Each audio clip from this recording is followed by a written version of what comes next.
Boa noite. Sejam muito bem-vindos, a esse encontro com Jesus, Muito feliz de estar aqui com vocês, fazendo essa parte da minha vida que eu mais amo, que é aprender junto com vocês, Nós, palestrantes, a gente estuda 2, 3, 4 vezes para poder transmitir, e às vezes a gente tem que repetir a lição, Então, aqui estamos todos no mesmo barco. Tem alguém aqui na casa pela primeira vez? Seja muito bem-vindo. Vou tentar falar numa linguagem que nós possamos sair daqui o mais claros possíveis, tá bom? Essa palestra, somos filhos dos nossos pais ou das nossas obras, Eu estava estudando ela e tem um trecho de um texto do padre Antônio Vieira, em que ele fala sobre isso, Então, quando nós nascemos, aqui na Terra, a maioria dos livros espíritas, que foram psicografados, a palavra psicografia, ela vem de psico, que é a mente, e grafia, que é a escrita, Então, o Chico Xavier ele transmite para o papel os ensinamentos do espírito André Luiz, do espírito Emmanuel, e a maioria das obras desses dois espíritos nos ensinam que nós já chegamos na Terra com uma programação espiritual, uma programação reencarnatória, em que são definidos lá na espiritualidade os principais acontecimentos e as principais lições que a gente irá passar na nossa vida, E também temos um fator aí que é muito importante, que é o livre-arbítrio, as nossas escolhas. Então, nós também somos filhos dessas escolhas que nós vamos tomando ao longo da vida. Mas por que eu estou falando isso? Estou começando assim. Vou dar um exemplo para vocês. Os grandes nomes do Espiritismo, Chico Xavier, Bezerra de Menezes, Emmanuel, eles já têm uma grande obra que eles vêm construindo há várias vidas. Então, para o Chico Xavier, por exemplo, chegar nessa existência no Brasil e ele psicografar mais de 420 livros, ele já teve um conhecimento da espiritualidade, do Evangelho, de Jesus, em outras vidas, E vem muito do merecimento dele, da disciplina dele, da dedicação dele a este amor ao próximo e essa caridade. Foram 75 anos dedicados à doutrina espírita, ao bem, ao amor ao próximo. Então, ele tem um currículo espiritual muito interessante. Mas nós também temos as nossas obras. E chegamos nessa programação reencarnatória num núcleo familiar. Nascemos de uma mãe, temos um pai. Não necessariamente vamos conviver com eles durante toda a nossa existência, porque eles também têm a programação ou as próprias escolhas deles. Mas o Chico Xavier fala o seguinte, que no lar ninguém erra de endereço. Então, o correio espiritual aí ele não falha. Porque esses livros vão nos ensinar que nós escolhemos essa família, nós escolhemos nascer por essa mãe, nós escolhemos conviver e aprender ao lado desses espíritos, que até então, quando nós vamos crescendo, nós vamos conhecendo eles e tendo a oportunidade do reajuste e do perdão, Mas tem outro livro que se chama assim, Jesus no Lar, que ele transmite os diálogos de Jesus na casa de Simão Pedro, e ele vai contar o primeiro evangelho no lar que aconteceu na história da humanidade, que foi feito por Jesus, Foi uma palestra de Jesus na casa de Pedro. E nesse livro, Jesus fala o seguinte, que o lar é a escola da alma. É onde nos reunimos com os principais espíritos que precisamos aprender a conviver. E que se nós não soubermos conviver com esses espíritos nesse telhado, que cobre a nossa cabeça, como a gente vai conviver com a vida em sociedade? E aí eu vou começar falando sobre a reencarnação, né? Que a gente coloca toda a culpa na reencarnação e a gente quer até deixar para próximas vezes, de tanto perrengue e desafio que a gente tem, né? Mas a gente esquece do nosso protagonismo, que Deus jamais vai dar um desafio para nós que nós não tenhamos a capacidade de superar. Já começa por aí, né? Nós nascemos com todas as ferramentas e recursos para a nossa missão aqui na Terra. E aí, lá no Livro dos Espíritos, na questão 330, Kardec vai perguntar vai falar sobre a reencarnação no seguinte, né? Ele vai falar que todos nós pressentimos que vamos reencarnar quando nós estamos lá na espiritualidade. E que nós sabemos que iremos retomar a vida no corpo físico, assim como nós sabemos que um dia nós vamos morrer. E, às vezes, a gente ignora que isso pode acontecer, né? É o que Kardec diz. E ele fala assim, ó, então a reencarnação é uma necessidade da vida espírita, como a morte é uma necessidade do corpo. E os espíritos respondem, certamente, é assim mesmo. E então nós precisamos passar por essa reencarnação para nos melhorarmos espiritualmente, nos melhorarmos moralmente, para que esse perdão, esse reajuste aconteça.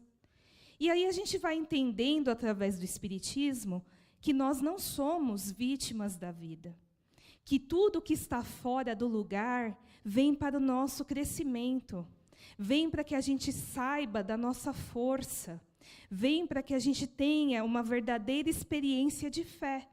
Porque se a nossa fé não passar por provas, não passar por desafios, como que ela vai se fortalecer? Como que ela vai criar uma relação minha, uma conexão tão íntima e tão linda com Deus? Como que eu vou ser uma pessoa grata se eu não realmente reconhecer aquilo que Deus me dá de bom? Porque a vida ela é feita de momentos, na maioria difíceis, na maioria desafiadores. Mas a vida também é feita da gente saber o que é bom, para a gente entender o que é ruim. E aí, essa reencarnação, ela tem um objetivo. Não estamos aqui por conta própria. Nós estamos muito amparados por uma espiritualidade que nos conhece, que nos compreende, que nos ama e nos entende.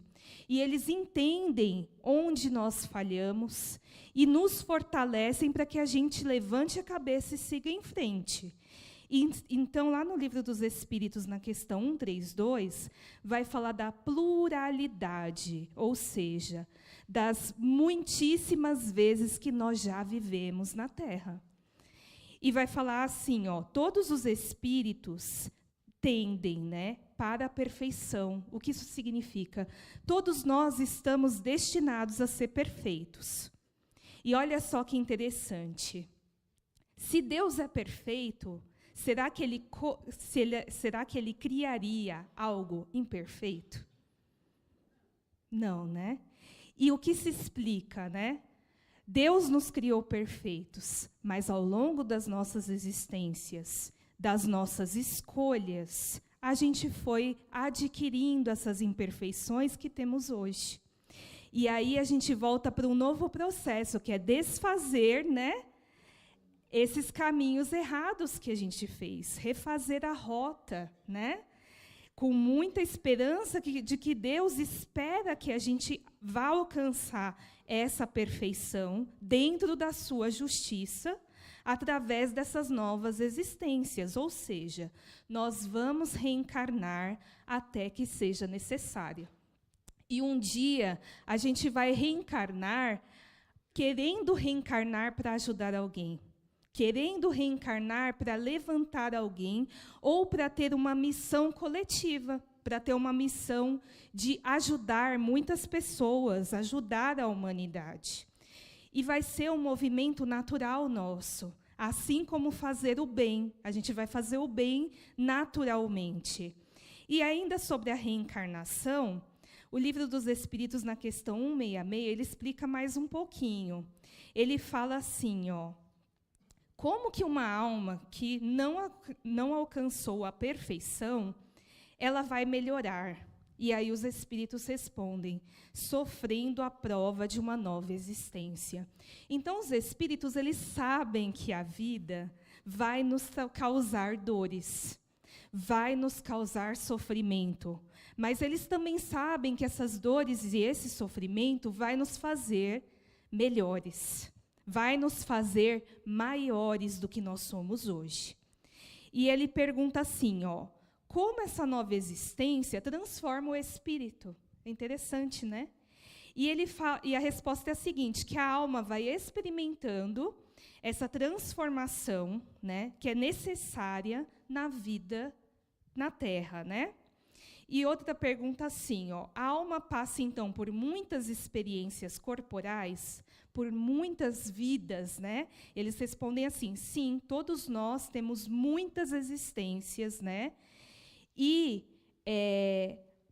para nos mantermos na ignorância que eles próprios se encontram, né?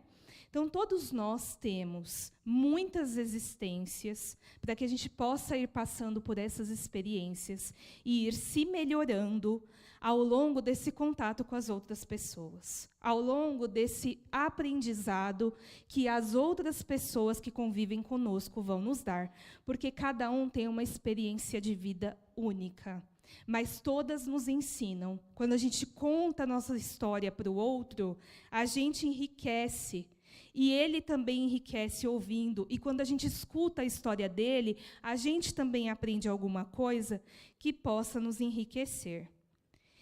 Mas existem os laços que são da terra, né? E não da espiritualidade. E aí, lá no Livro dos Espíritos, na questão 205, eles perguntam se existe, né, na reencarnação algum propósito de destruir os laços de família, né? E eles falam que não, que só expande, não os destrói. Ou seja, nem todos que estão na nossa família, hoje, foram anteriormente da nossa família, né? Foram os nossos afetos e amores do passado. Então, quando a gente vem num novo núcleo familiar que a gente escolheu, que a gente sabe que vai ser desafiador, que a gente sabe que a gente vai passar por problemas de convivência, de diferença de visão, de diferença de opiniões, o próprio conflito de gerações, né? Tem pessoas que a gente vai conversar e a pessoa fala assim, no meu tempo era assim, né? No meu tempo eu olhava e a criança obedecia só pelo olhar. Hoje em dia a criança olha para onde? Para o celular, né? Então, as gerações mudam, os comportamentos sociais mudam, né? Então, quando a gente convive com esse núcleo familiar que é tão diferente, a gente está expandindo essa família espiritual que é tão grande, né? Aqui na Casa Espírita, a gente tem mais de 100 trabalhadores, muito mais, né? E, com certeza, entre esse grupo de trabalhadores, nós já fomos de alguma família, em alguma parte, em alguma existência, porque a gente encontra amizades, a gente encontra afinidades que são como as afinidades de sangue. E assim em outros campos da nossa vida, né? A gente encontra amizades que são de alma, né? Então ele fala isso, que a reencarnação ela não vem destruir, ela vem expandir, ela vem ampliar a nossa família espiritual e fazer com que a gente cresça coletivamente. E lá na questão 419, eles ainda falam assim, que os laços antigos ou recentes da amizade costumam reunir diversos espíritos que se sentem felizes em estar juntos. E esse tipo de amor vai nos acompanhar pela eternidade. E a reencarnação vai fortalecer esses laços de família, Está lá no Evangelho, no capítulo Ninguém pode ver o reino de Deus se não nascer de novo.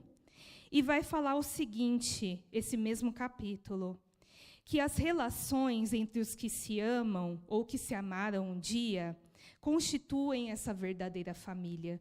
Então, por isso que é tão interessante a gente olhar para as nossas relações, olhar para as pessoas que nos desafiam, porque elas podem trazer grandes aprendizados para nós, né? Perdoar na medida do possível, né? Todo perdão, ele tem um tempo para acontecer. Ele tem um ritmo da pessoa para acontecer, ele tem um momento para acontecer.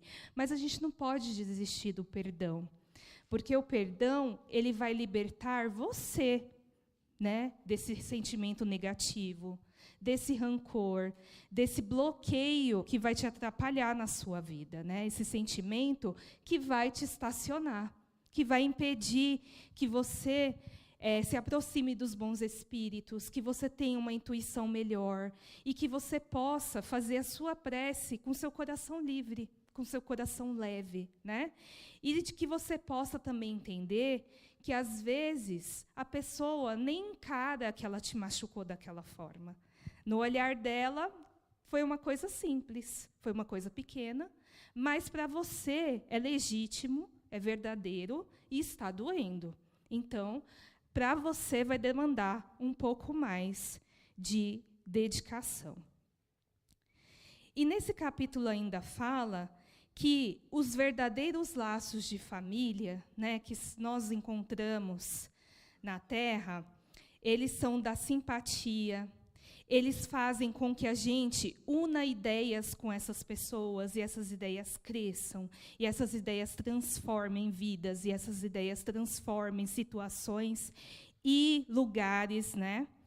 E prendem os espíritos antes, durante e depois das reencarnações. Ou seja, é um afeto construído que é tão verdadeiro que vai fazendo com que nós estejamos unidos a essas pessoas há várias encarnações.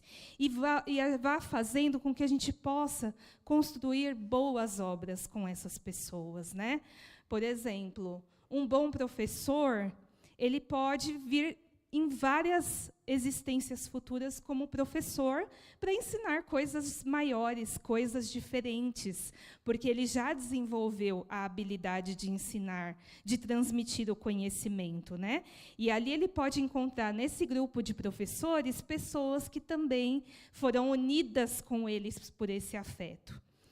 E dois seres nascidos de pais diferentes podem ser irmãos de espírito, né? O que fala o Evangelho segundo o Espiritismo. Ninguém poderá ver o reino de Deus se não nascer de novo. Porque os laços de sangue, às vezes, podem causar um choque, né? Um contraste. Eles podem repelir, né? Às vezes você tem um irmão ou uma irmã que você não consegue se entender de jeito nenhum, que você tem que abrir um pouco mais ali o seu coração, trabalhar um pouco mais a sua paciência, a sua energia, para poder conversar com essa pessoa. Mas com um amigo que você conheceu há 5 minutos, isso é mais natural, isso é mais tranquilo, porque tudo tem um repertório no passado, né? Em uma existência anterior já teve uma mágoa, já teve um conflito que quebrou, né, esse laço que poderia ser tão importante.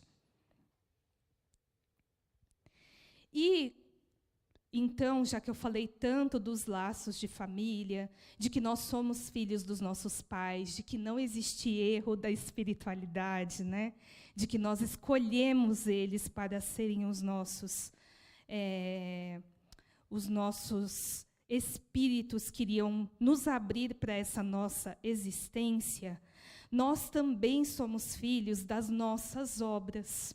Porque a partir do momento que a gente passa pela fase da adolescência, em que a gente vai resgatar ali, espiritualmente, toda a nossa personalidade do passado, nessa transição da infância para a adolescência, a gente vai misturar o que aprendemos com os nossos pais com a nossa personalidade do passado. E aí os valores morais dos pais, dos avós, da família, daquela pessoa que nos criou, eles vão ser bem fortes e eles vão permitir que nós sejamos boas pessoas, que nós sejamos honestas, que nós sejamos verdadeiras, né? E a partir daqui começa a nossa obra, porque a obra dessa pessoa que nos cuidou, que nos educou, que nos amou, já foi feita. E aqui começa a nossa obra. O que a gente vai escolher para a nossa vida? O que a gente vai deixar no mundo, né? Então, ele fala assim, que uma árvore boa não pode dar maus frutos, nem uma árvore má pode dar frutos bons. Toda árvore que não dá bons frutos é cortada e lançada ao fogo. Está lá no Evangelho, muitos os chamados e poucos os escolhidos. O que essa passagem quer dizer?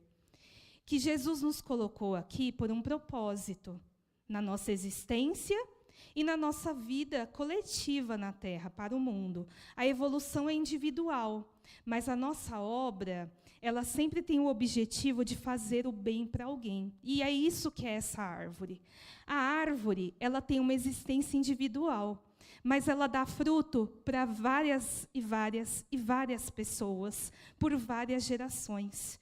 E é isso que Jesus espera de nós, que a gente tenha esse amor por aquilo que Deus nos deu, pela nossa existência, pela nossa inteligência, pela nossa capacidade de resolver problemas, né?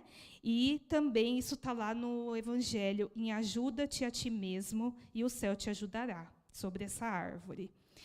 E no Livro dos Espíritos, finalizando, Kardec, ele coloca uma nota explicativa, que ele diz assim, que na doutrina espírita tem várias reflexões pela qual daria para resolver milhares de problemas históricos, arqueológicos, né, que são antigos, antropológicos, teológicos, psicológicos, morais e sociais. Ou seja, daria para resolver vários problemas sociais que nós temos na Terra, da vida em sociedade.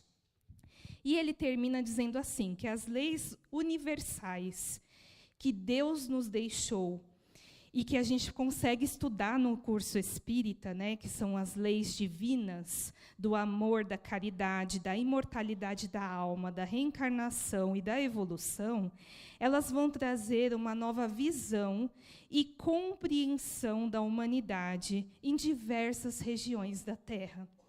Então, ele fala o seguinte, que se a gente olhasse o Espiritismo com mais profundidade, a gente conseguiria refletir sobre a vida na Terra e aplicar boas obras e boas lições. E aí, para terminar, eu queria deixar algumas reflexões em 1 minuto, que eu vou fazer uma oração em 2. Qual o legado que você tem deixado até aqui? O que é um legado? Um dia a gente vai voltar para o plano espiritual, né? E a gente vai ter que dar algumas explicações lá para o nosso mentor, né? E aí, nesse momento, nessa conversa, que vai ser assim, ufa, venci, né, mentor? Que felicidade estar aqui na sua frente. Ou vai ser assim, meu Deus do céu, eu já posso voltar? Então, ele vai fazer algumas perguntinhas para nós, né? Então, eu já vou deixar algumas perguntas aqui para a gente estudar, vou estudar junto com vocês, né? Que legado que a gente vai deixar aqui, né? Que coisa boa a gente vai deixar para o mundo, né? Tem um parque aqui próximo, que é o Parque Ticoatira. E ele hoje é o maior parque linear de São Paulo. E ele só existe porque uma pessoa plantou 40 mil árvores sozinha. Então, não dá para dizer que não dá para fazer alguma coisa. Não vou pedir para vocês plantarem 40 mil árvores. É muita coisa. Mas a gente poderia doar 1 quilo de alimento, doar uma garrafinha de água aqui para casa, para caravana de rua. A gente poderia melhorar a vida de alguém com um cobertor nesse frio. A gente poderia trazer uma cesta básica quando a gente puder. Ah, Aline, eu não posso, não tenho condição financeira, mas eu não posso juntar os meus vizinhos e falar assim, ó, existe uma casa espírita, vamos fazer uma cesta básica juntos?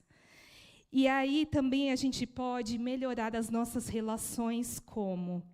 Estudando. Porque enquanto a gente está reclamando da nossa vida, tem muita gente que está sofrendo por ser uma pessoa preta, por ser uma pessoa com deficiência, por ter uma orientação sexual diferente daquilo que a sociedade fala que é menino ou menina, mulher ou homem. E a gente pode estudar para a gente melhorar as nossas relações, né? Então, a gente olhar que nem todo mundo vem à vida com as mesmas oportunidades e as mesmas coisas boas que a gente. E quando a gente multiplica, a gente tem muito mais, né? A gente tem a prosperidade na terra e na vida espiritual. O Pix vai estar garantido também. Tá bom? Então, vamos fazer uma oração para terminar? Certo? Vamos fechando os olhos e pensando em Jesus, né? Vamos agradecer a tudo de bom que a gente construiu até aqui. Vamos pensando no Mestre, no seu olhar amoroso. E vamos pensando assim, gratidão, Mestre. Porque às vezes tem dia que eu sinto que eu não fiz nada. Mas hoje, com essa espiritualidade, eu vejo que eu fiz muita coisa. Coisas que eu nem imaginava fazer. Coisas que eu nem pensava que eu era capaz de fazer. E agora, Jesus, eu te peço que o Senhor abra a minha intuição, o meu coração e os meus caminhos para fazer da minha obra a sua obra, para fazer uma obra cheia de significado, uma obra cheia de amor, cheia de caridade e cheia de luz. Uma obra que me aproxime passo a passo de tudo que eu mais amo, que é estar contigo. E que eu seja digno ou digna, Mestre, de tocar nos teus pés e agradecer do fundo da minha alma pela existência que o Senhor terá dentro de mim a partir de hoje e pela eternidade. Que assim seja, graças a Deus.